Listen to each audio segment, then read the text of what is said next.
So ఈ సమ్లో ఏంటంటే ఒక హారిజాంటల్ సర్ఫేస్ మీద ఒక సిలిండర్ అనేది ప్లేస్ చేసాం. ఈ సిలిండర్కి ఒక వుడెన్ బ్లాక్ అనేది ఇలా ప్లేస్ చేసాం. దీని హైట్ వచ్చేసరికి 20 centimetres and weight of the cylinder వచ్చేసరికి 3000 newtons and radius of the cylinder వచ్చి 40 సెంటీమీటర్స్. సో ఎంత ఫోర్స్ అనేది టేక్స్ ప్లేస్ అవుతుంది ఈ సిలిండర్ రోల్ అవ్వడానికి అంటే మనం ఈ పీ వాల్యూ అనేది ఫైండ్ అవుట్ చేయాలి. సో ఇక్కడ మనకి ఏంటంటే first angle is very very important. ఈ సమ్లో యాంగిల్ అనేది ఫైండ్ అవుట్ చేయడం చాలా important. Based on the angle మీదనే ఇది ఎంటైర్ సమ్ అనేది డిపెండ్ అయి ఉంటుంది. ఎందుకంటే angle of RB is very very important అనమాట. ఎందుకంటే సో ఆ యాంగిల్ ఎలా ఫైండ్ అవుట్ చేయాలో ఇప్పుడు చూద్దాం ఇన్ డీటెయిల్గా.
ఫస్ట్ మనకు రేడియస్ ఆఫ్ ది సిలిండర్ రాసుకోవాలి. రేడియస్ ఆఫ్ సిలిండర్ ఎంత ఇచ్చిండు? 40 సెంటీమీటర్స్ ఇచ్చిండు. Okay, correct. ఈ ఆర్బీ అనేది ఇక్కడ సెంటర్ నుంచి యాక్ట్ అవుతుంది. సో ఇది ఎంత ఉంటుంది? ఇక్కడ నుంచి సెంటర్ నుంచి 20 సెంటీమీటర్స్. 20 సెంటీమీటర్స్. సో ఇప్పుడు ఆర్బీ యాంగిల్ అనేది ఫైండ్ అవుట్ చేయాలి.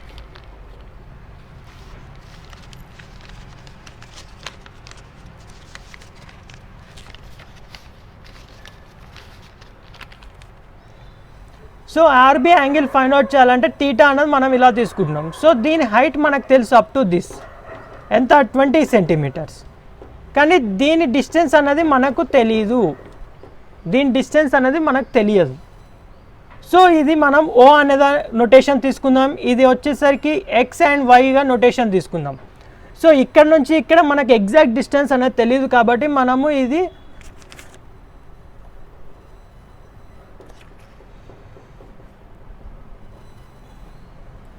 డి.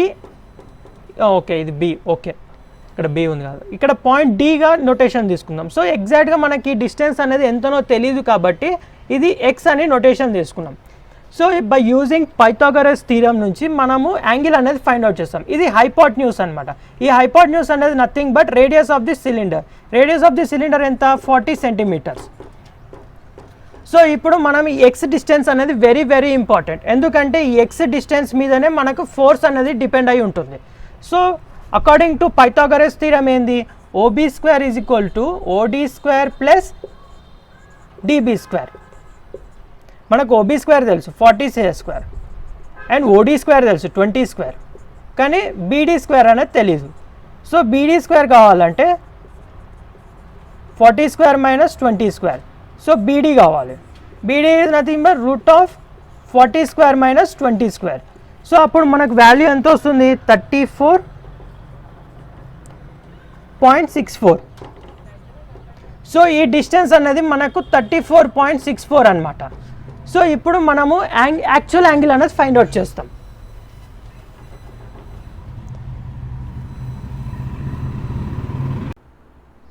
ఇప్పుడు summation of horizontal forces.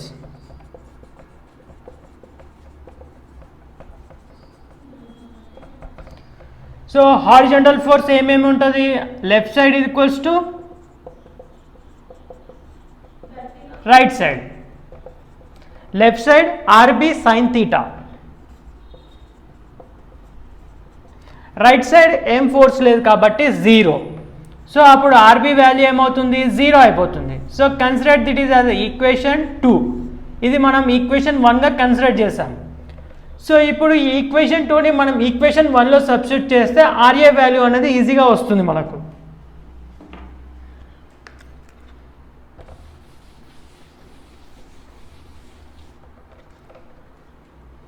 Substitute equation 2 in 1.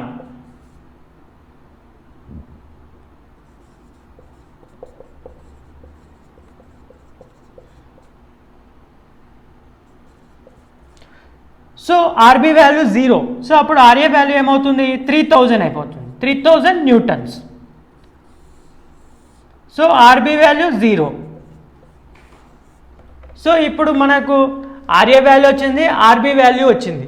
So next ఏంటంటే పీ వాల్యూ అనేది ఫైండ్ అవుట్ చేయాలి.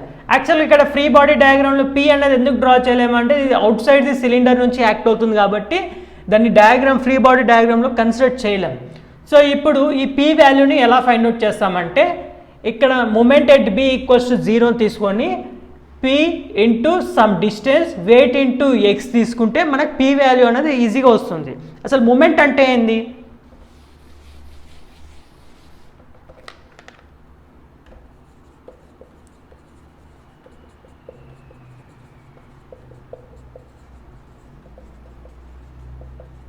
Force into perpendicular distance. So ఇప్పుడు moment at B is equal to 0 చేస్తున్నాం.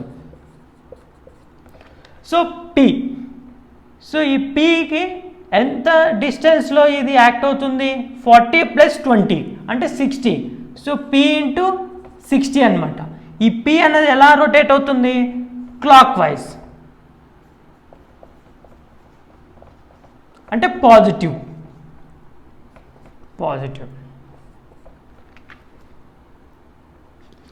Next W into B వరకు ఎంత డిస్టెన్స్లో ఉంది x 34.64. సో ఇది ఎలా యాక్ట్ అవుతుంది anti clock wise.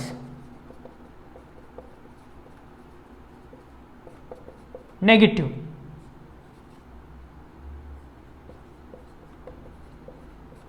Equal 0. So ఇప్పుడు p into 60 is equal to w into 34.64. మనకు p w తెలుసు 3000.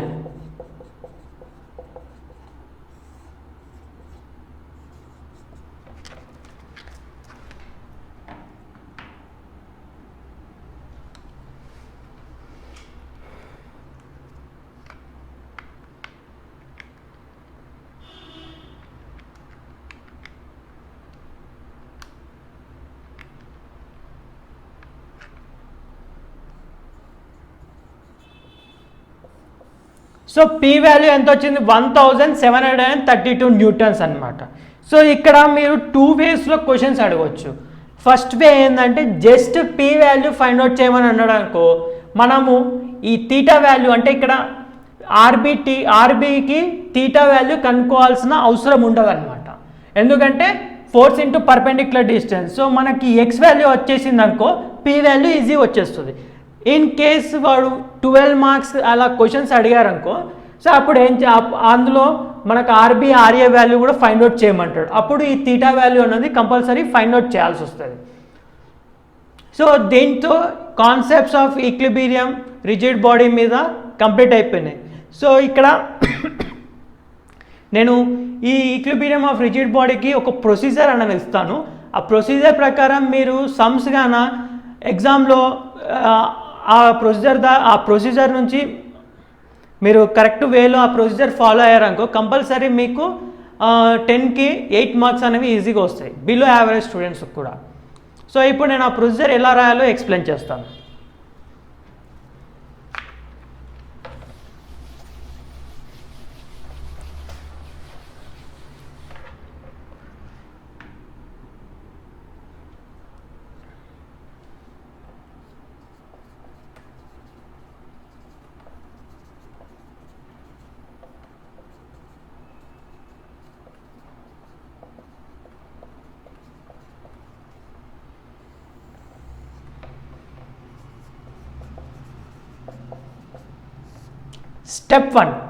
స్టెప్ 1 అనేది మనం గివెన్ డేటా రాయాలి కంపల్సరీ. అంటే గివెన్ డేటా ఏంది అంటే క్వశ్చన్లో మీకు వెయిట్ ఆఫ్ ది సిలిండర్ ఇస్తాడు కదా, ఆ వాల్యూ రాయాలి. సిలిండర్ డయామీటర్ ఇస్తాడు, ఆ వాల్యూ రాయాలి. అండ్ సమ్ టైమ్ స్ట్రింగ్ అంటే ఒక స్ట్రింగ్ వైర్ ఇచ్చి ఆ లెంత్ ఇస్తాడు, ఆ వాల్యూ కూడా రాయాలి. అండ్ ఏవేవి అంటే ఏ రియాక్షన్స్ ఫైండ్ అవుట్ చేయమంటున్నాడో అవి కూడా మనం ఈ గివెన్ డేటాలో మెన్షన్ చేయాలి. ఎందుకు గివెన్ డేటా రాయాలంటే గివెన్ డేటా రాస్తే కంపల్సరీగా మీకు 2 మార్క్స్ అనేవి వస్తాయి అన్నమాట. Next step 2.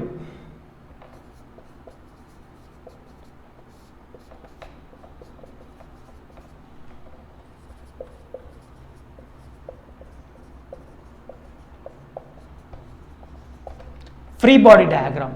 Free body diagram ఈ మొత్తం ఈక్విలిబ్రియం ఆఫ్ రిజిడ్ బాడీలో మెయిన్ వచ్చేసరికి ఫ్రీ బాడీ డయాగ్రామ్. ఇది మీరు చాలా జాగ్రత్తగా క్వశ్చన్లో ఎక్కడెక్కడ కాంటాక్ట్ సర్ఫేస్ ఉంది, ఎక్కడ రియాక్షన్స్ డెవలప్ అవుతున్నాయి, అవి మీరు ఎంత యాంగిల్తో యాక్ట్ అవుతుందో అవన్నీ మీరు క్లియర్గా మెన్షన్ చేయాల్సింది ఫ్రీ బాడీ డయాగ్రామ్. ఎందుకంటే ఈ ఫ్రీ బాడీ డయాగ్రామ్ మీద 4 మార్క్స్ అంటే ఈ స్టెప్ 2కే మీకు 4 మార్క్స్ ఇస్తారనమాట. Next step 3.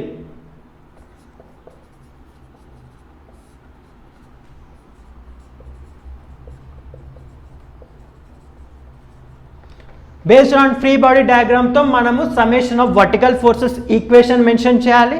నెక్స్ట్ స్టెప్ 4 వచ్చేసరికి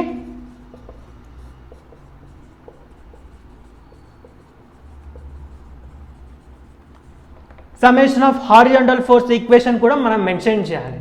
సో ఈ స్టెప్ 3 స్టెప్ 4కి based on free body diagram మీదనే మార్క్స్ అనేవి డిపెండ్ అయి ఉంటుంది. ఎందుకు అంటే మీరు ఫ్రీ బాడీ డయాగ్రామ్ కన్నా కరెక్ట్ డ్రా చేస్తే ఈ summation of vertical forces and horizontal forces equation అనేది మీకు కరెక్ట్గా వస్తుంది. సో మీరు ఫ్రీ బాడీ డయాగ్రామ్ కన్నా రాంగ్గా డ్రా చేశారనుకో డెఫినెట్గా invigilator step 3 and step 4 consider చేయడు. బికాజ్ ఇదే కదా మెయిన్ పార్ట్ క్వశ్చన్లో, ఎంటైర్ ఆన్సర్లో ఫ్రీ బాడీ డయాగ్రామ్ అనేది మెయిన్ అనమాట. సో ఇది మీరు కరెక్ట్గా డ్రా చేస్తే మీకు స్టెప్ 3 స్టెప్ 4 ఈజీగా మార్క్స్ అనేవి గెయిన్ చేయొచ్చు. మీరు స్టెప్ 2 కన్నా రాంగ్గా చేశారనుకోండి స్టెప్ 3 స్టెప్ 4 అనేవి మీకు మార్క్స్ అనేవి రావు. So that is a main thing. Next step 5. ఈ స్టెప్ 5లో ఏంటంటే మనము క్వశ్చన్లో reactions and tensioning of wires ఇవి ఫైండ్ అవుట్ చేయమన్నప్పుడు మనం ఫైండ్ అవుట్ చేసిన ఆన్సర్స్ అనేవి ఇక్కడ మెన్షన్ చేయాలి స్టెప్ 5లో.